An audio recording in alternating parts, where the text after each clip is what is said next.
మా ఇండ్లు మాకు తిరిగి కట్టివ్వాలి. ఇండియాలో అసలు 30 సంవత్సరాల నుంచి మేము మా ఇండ్లు గులగొట్టి కరెంటు వీకేసి స్తంభాలని ఇరగొట్టేసి ఇన్ని రోజులు సరే మేము ఇక్కడ 30 సంవత్సరాల నుంచి జీవనం సాగిస్తున్నాము. 30 years అవుతుంది మేము ఇక్కడ ఉండి. ఈ రోజు పొద్దున మాకు ఏ ఇన్ఫర్మేషన్ లేకుండా హైడ్రా వచ్చి మా ఇండ్లన్నీ గులగొట్టింది.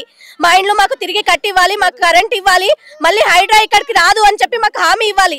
హైడ్రా మా ఇండ్ల కాడి మీ ఎమ్మెల్యే ఎటు పోయిండు? ఇంత కూల్స్తా ఉంటే మీరు ఇట్లా రోడ్ మీద ఊకుంటా ఉంటే ఎమ్మెల్యేలు ఇప్పుడు ఎందుకు గుర్తొస్తారు చెప్పండి?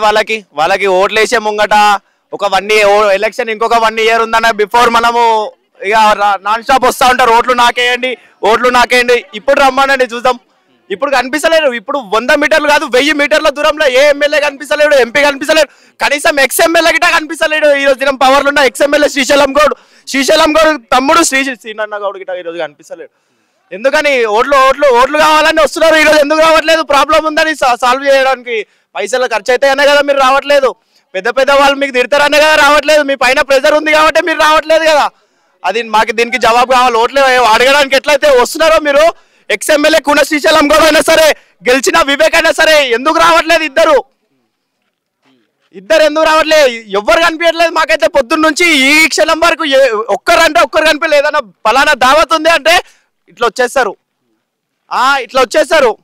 ఏదైనా ఫంక్షన్ ఉందంటే ఇట్లా వస్తారు. మళ్ళీ ప్రాబ్లం వచ్చింది ఎవరు ఎందుకు వస్తలేరు? అది నాకు సొల్యూషన్ ఆన్సర్ కావాలి. ఫస్ట్ ఎమ్మెల్యే ద్వారా నేను కోరేది ఏంటంటే మాకు ఈ జవాబుకి ఆన్సర్ కావాలి. ఓట్లు రాగానే ఎలక్షన్ బిఫోర్ 1 year ఉండగానే వచ్చే ఎలక్షన్ ఓట్లు అడుగుడు కాదు. సమస్యలు వచ్చే ప్రజాపాలన ప్రజల మధ్యలో ఉండి తీర్చేటోడు మొగాడు నాయకుడు, అసలైన నాయకత్వం ఉన్నోడు. అది మాకు కావాల్సింది. అలాంటి ఎమ్మెల్యే మేము ఈసారి ఎన్నుకుంటాం.